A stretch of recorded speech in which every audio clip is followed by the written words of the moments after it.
Salmon of knowledge, it's a salmon of knowledge, it's a salmon of knowledge, it's a salmon of knowledge, it's a salmon of knowledge, it's a salmon of knowledge podcast.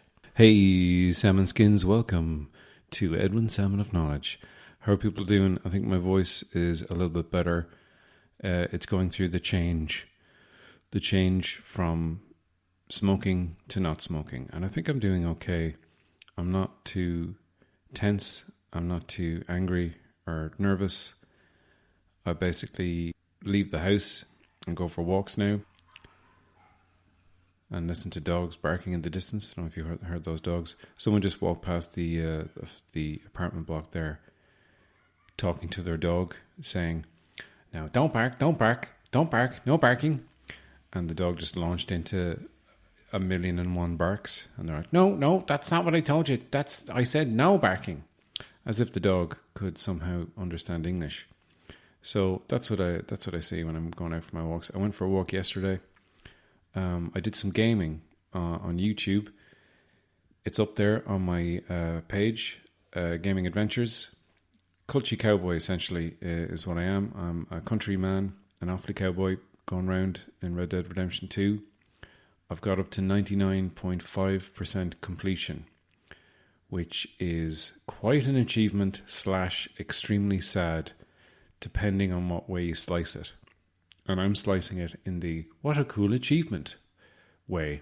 So I'm playing it with headphones for the first time, which is incredible because I hear all the animals. I can hear like bears and cougars, and I get kind of frightened and startled, just like my horse does at the best of times.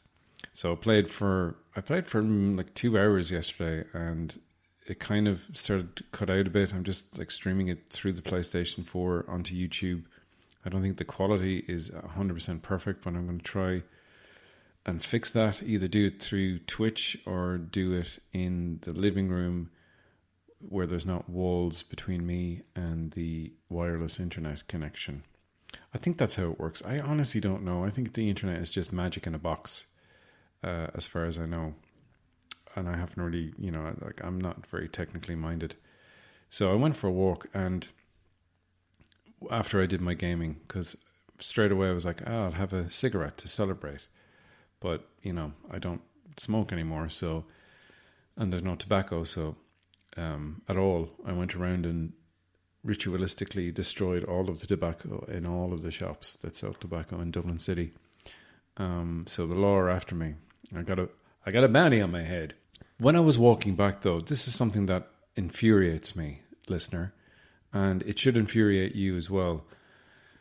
And I think it goes back to I don't know what it is. I think it's obviously the way I was raised, but I don't know. I think it should be like a natural thing that everyone gives a shit about, putting rubbish in bins. But it's just the kind of callous nature of people sometimes. And at the risk of sounding like an old man, it is young people. But then again, if they don't have anyone to teach them respect for where they live, then who's going to do it? Me? No. Well, maybe. What I did was, I was walking down the street and I seen these young people.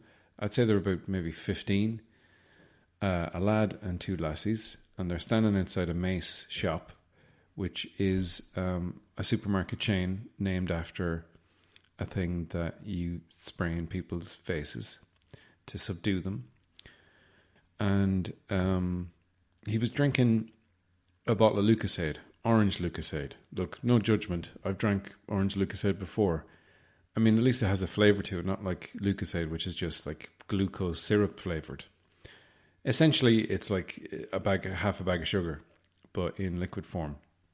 He was drinking it, and he just casually fucked it on the ground, on the side of the road, just off the path, just at the side of the road. And there was still some in it, so he didn't even finish it, and it was like flowing out of the bottle, and then he casually threw the cap as well. And he wasn't doing it yeah, look at me. See, that's the thing. It's not like I'm cool because I'm littering. He just didn't care. He just doesn't even think about it. Just drops. You just drop things on the ground and leave it. So I'm walking past and I'm getting kind of angry. And I'm like, okay, So I have my headphones on, so I take my headphones down. And as I'm walking past, I just say to him, because there's a bin, right? Like, all he had to do was walk 7 steps and put it in the bin. I said, hey mate, there's a bin right there. You missed the bin. And he goes, what? I said, the bin. And I'm still walking, but I'm slowing down. I'm kind of looking over my shoulder. And he goes, do you have a problem? And I said, no, I don't have a problem. I'm not a fucking litter bug. And I walked on. And I felt amazing. Because I basically pointed him out. And I've said, I see you, you fucking litter bug. And it's these things where you need to point this shit out. And obviously, there's a lot of people pointing things out and saying, I see you, and people aren't saying things. And people are saying, I see you, not saying things. And, people are saying certain things. I'm saying Black Lives Matter because they do. I really, really, really hope that this has enough momentum to be undeniable, to become an undeniable thing. I don't want it to kind of sort of fall away. I don't want it to become, we'll just post something on Twitter, we'll just post up a thing, and that will suddenly make it happen and make things change. I've donated, I've educated myself a little bit more, I've talked to people, I've recommended things for people to watch. The documentary 13th, sorry, it's very hard to say that as an Offaly man. 13th is how we would normally pronounce it. The THs are a difficult thing for me, even with all my education and all my media training. I still find it hard to say 13th. But 13th on Netflix is a very good documentary. It's got a lot of information in it. It's a good starting point, is what I'm saying. But calling people out is important, and it's difficult, but it has to be done, because otherwise people will not think twice about doing these things. So me calling out that guy for being a litter bug might have no effect on him at all. But I just don't think that people should get away with things that aren't right if you're seeing it right in front of you. And that's what's happening now on a global scale, and long may it continue. But hey, this is a comedy podcast, so let's talk comedy. Okay, Salmon Skins, we're going to have a musical interlude now with the return of Brendan Blowhard. Regular listeners will know that Brendan Blowhard is a Dublin lounge singer who does his own kind of spin on various classic songs. He's had a few songs on the show, and he's had some problems lately. He's estranged from his good lady wife. I think permanently estranged at this point. I don't know. I mean, it tends to kind of bleed into his songs. And he sent me another song. He said it's an upbeat number. So it's his version of Take On Me by Aha. So let's have a listen to this from Brendan Blowhard. Take it away, Brendan.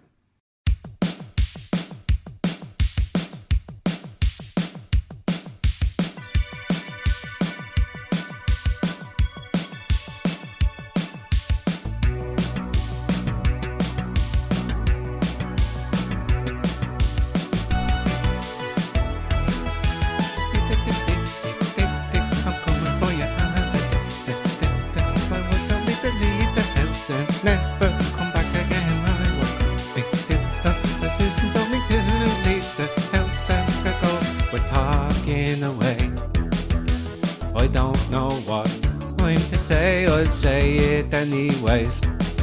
Today's another day to find yous shying away. I'll be coming for your love. Okay. Take on me, take on me, take me on, take on me. I'll be gone in a day or two. So needless to say, I'm odds and ends, but I'll be stumbling away, slowly learning that life is okay. Say after me, it's no better to be safe than sorry.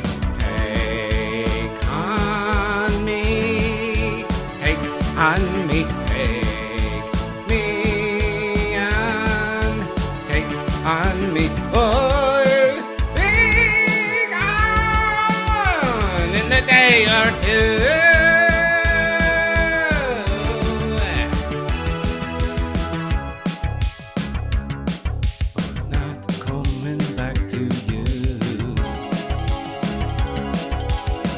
Off my xylophone, you'll break it.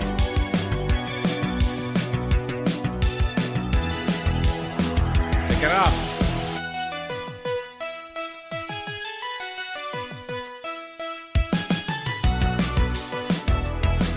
Will I come back to you, or will I go away again? Oh, will you? I want me back, Susan. Please tell me you want me back. Please tell me you want me back, baby. Please tell me you want me. Oh, things that you say, is it the life or just to play my worries away? You're all the things I've got to remember. You shine away, I'll be coming for you anyway.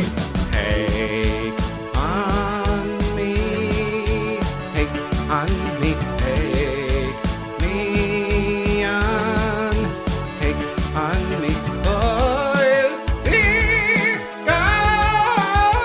In a day or two, you'll never see me again. Take me on, baby, or take me out, or put me out of my misery. Give us a shout. You still have my number. I keep my phone charged completely. Phone's charged, phone's charged, it is charged. Please call me, Susan, please call me.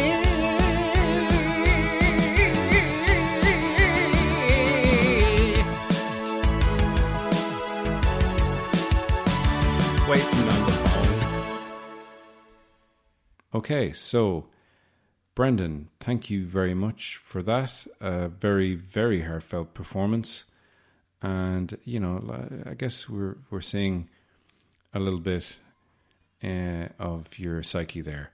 It's like when you open a door and there's screaming going on, but you can't get the door closed for 3 to 4 minutes, and then you eventually close the door. That's kind of what listening to his music is like. But thank you again, Brendan. I appreciate it. Anyway, it's time for another short commercial break.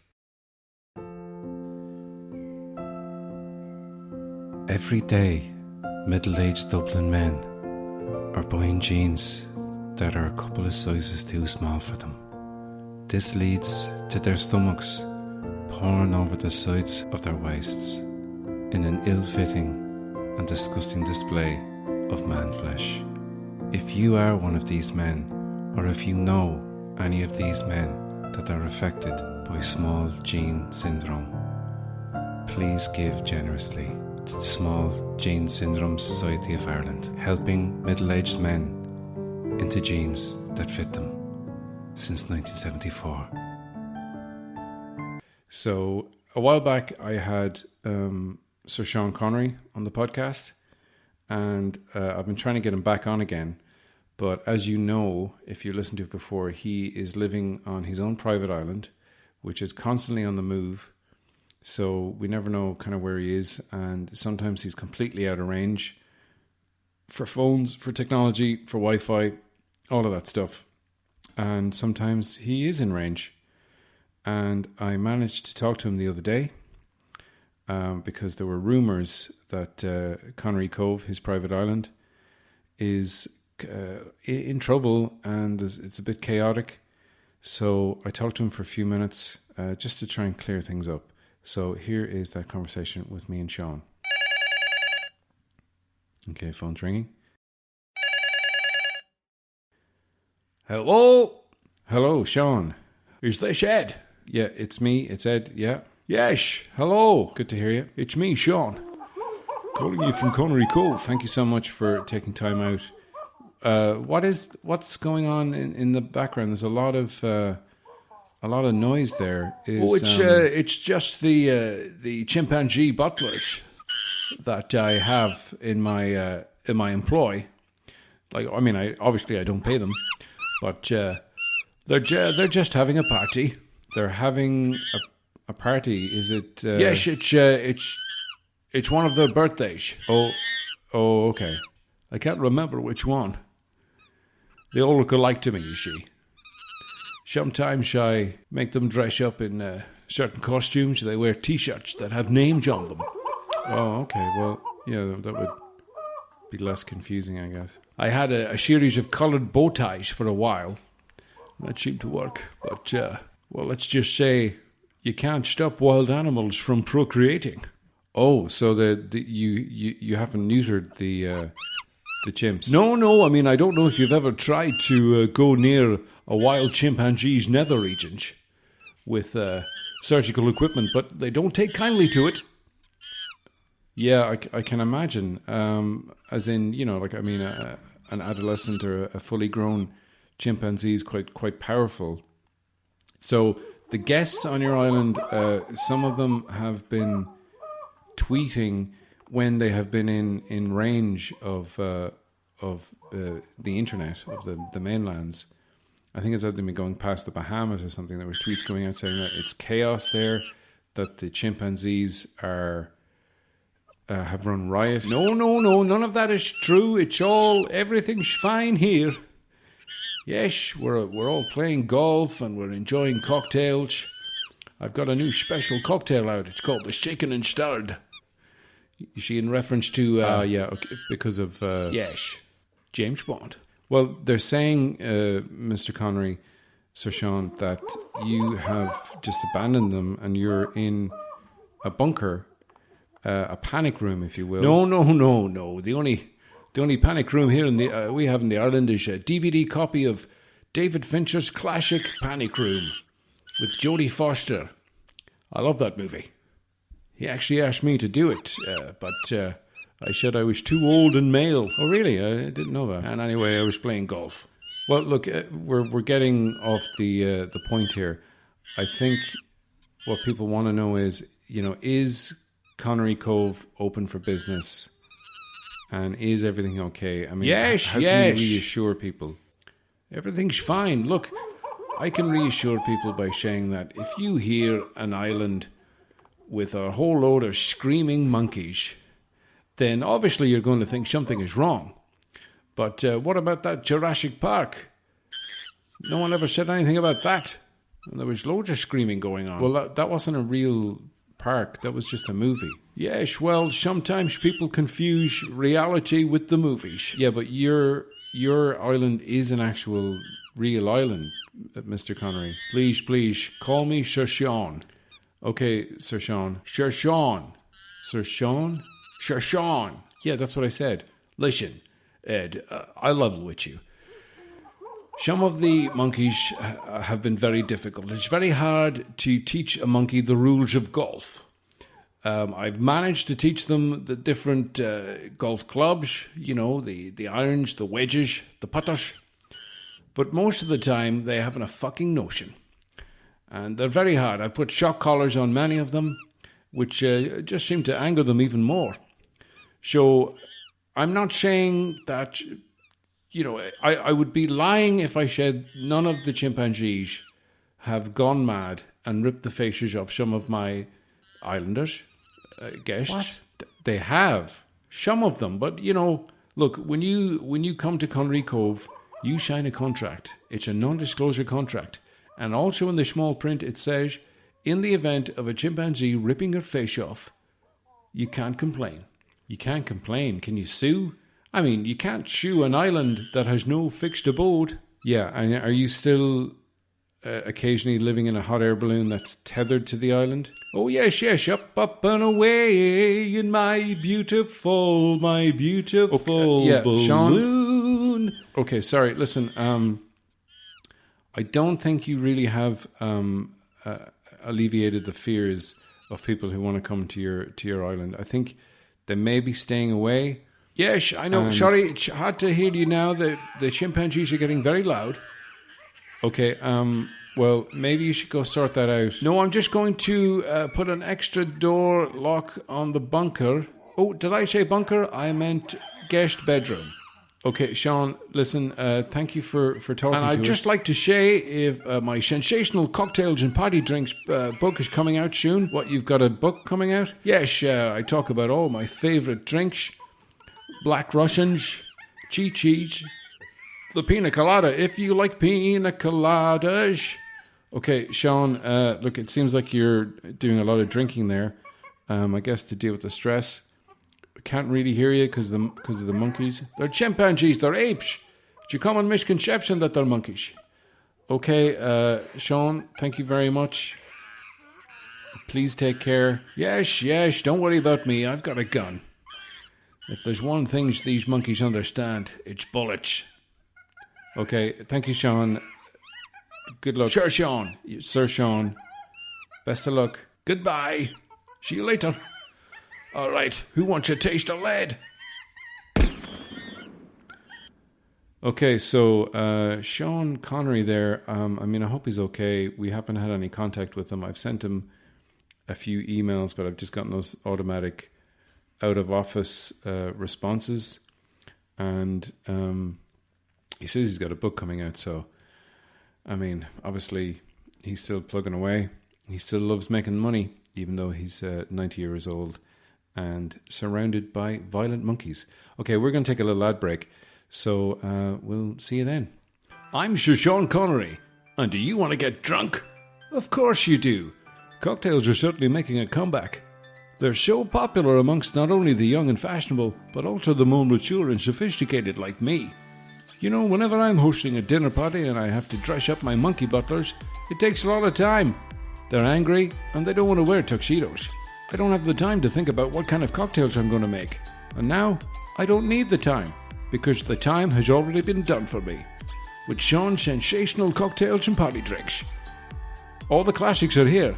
Manhattan, old-fashioned whiskey, Negroni, the Gimlet, the Mai Tai, the Pina Colada, the Zombie, and overlooked classics like the Blue Spring, the Daiquiri, the Frozen Daiquiri, the Room Temperature Daiquiri, the Sidecar, Brandy Alexander, Margarita.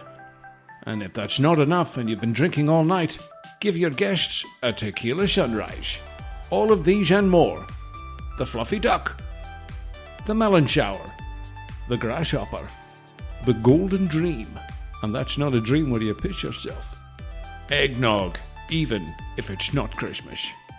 All of these drinks and two more are all available in Sean's sensational cocktails and party drinks. Available now.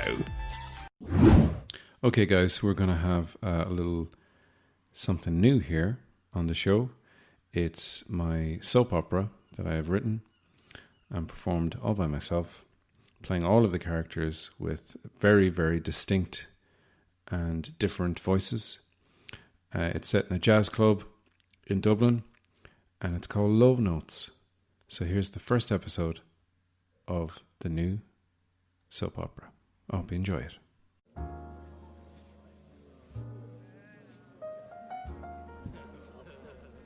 Alright, so that's 2 Ducal Oranges, 2 Harvey Wallbangers, and a Long Island iced tea. Oh, and a slow, comfortable screw for me. Alright, love, I'll get you that. Oh, Paul. How are you, Tina? Paul, what are you doing here? Well, we just got out there the other day, so I thought I'd come back and see how the club was doing. Oh, it's doing really well. Yeah, I can see that. I see Tony's done well. He's done very, very well. I don't think you should be here. I mean, you should have rang ahead. I mean, Tony's up in the office, but he'll be down now in at least a minute. Well, all I need's a minute just to tell you. Listen, Tina, I want you to come work for me. What? You've set up another club? No, I've set up my own fun fair. Fun fair? What are you talking about, Paul? Funfair? You're a jazz man. You always have been. You always will be. I know. I love me jazz, but I love me fun as well. And, I got a good deal on old Funfair. A good deal? What are you talking about?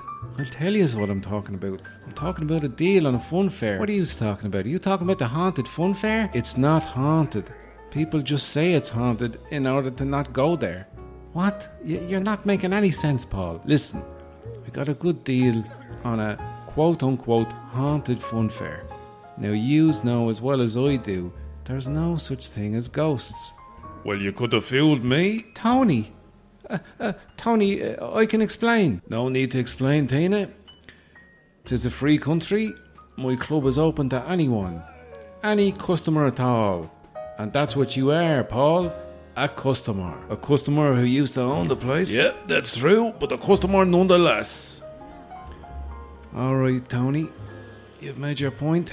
Listen, can I get me trumpet out of the trumpet room? You can. And then I want you to leave. Can I use the toilet? What is it, a number 1 or a number 2? Just a number 1. Alright, fair enough. But wash your hands afterwards. I will, don't worry about it. Listen, Tony, Paul's gone mad. He's after buying the haunted Funfair. I don't care what Paul does anymore. All I care about is my customers getting their food and drinks on time. That's what I pays you for. Yeah, I know.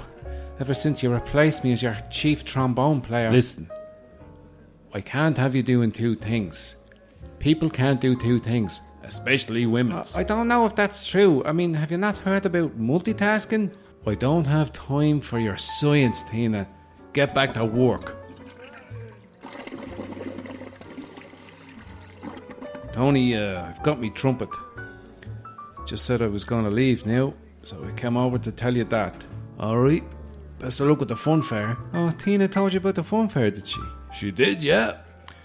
And, do you think it's haunted? Do I think it's haunted? I wouldn't go to a Funfair if it was haunted with the living or the dead. Well, I'm hoping it's haunted with the living. Best of luck. I'll talk to you later. You will? It's a figure of speech. Alright, Tony. Take care of me club for me.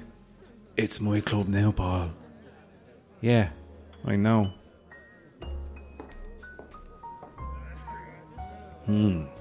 Haunted Funfair. What's that, Tony? Oh, nothing, Tina. Looks like I'm gonna have to pay a visit to this haunted Funfair and see what the hell's going on with Paul. What? Nothing, Tina. Shut up. So there you go. Very exciting stuff. I wonder what is going to happen between Paul and Tony. Is Tony going to go to the Funfair and see what's happening? Does Tina still love Paul? How does Tony feel about Tina? All these questions and more will probably be answered in next week's episode. So guys, that's the end of the show. And just to play us out, we're going to have Brendan Blowhard again with his version of the classic Radiohead banger, Creep. So thanks very much for listening, Salmon Skins.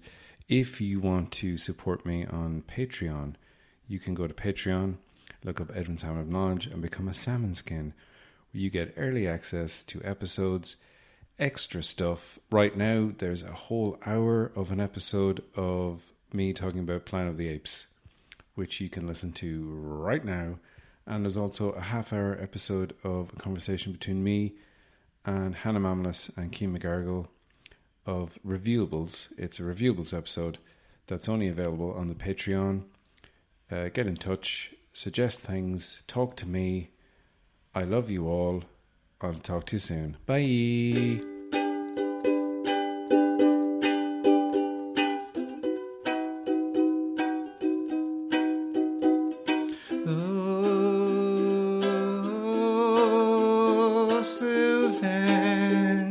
Susan, when you were here before,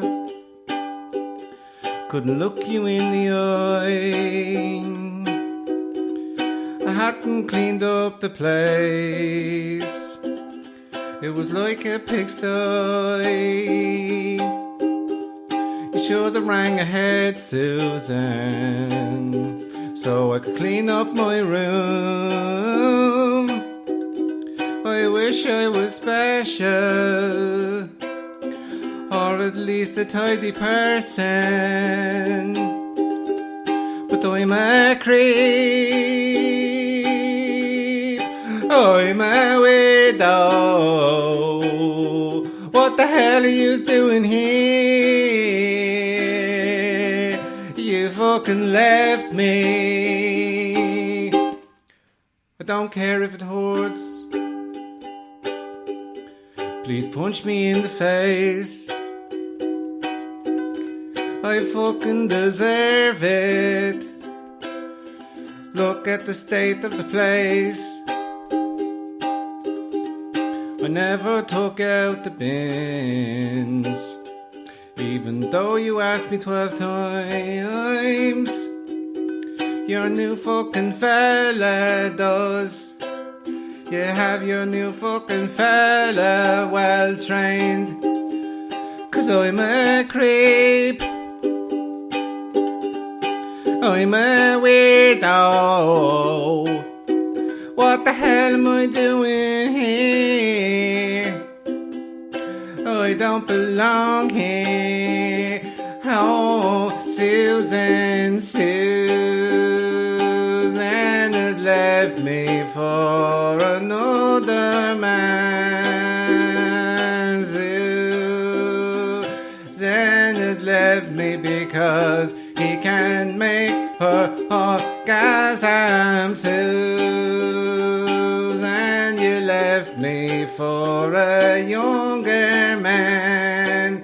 I'm sorry that I lied about my age. I'm not 57, I'm 59. This is not a wig, I just dyed it badly when you were here before.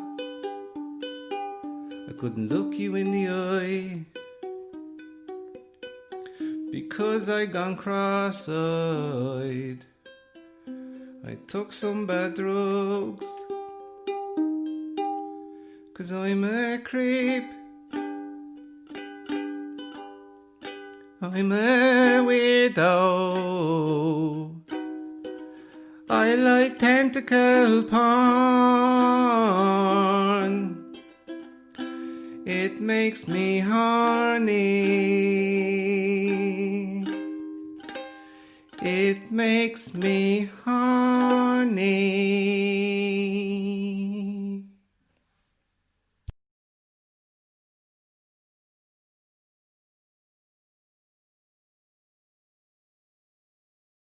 More next week from soap opera. More next week from the soap opera. It's the end of the soap opera for this week right now.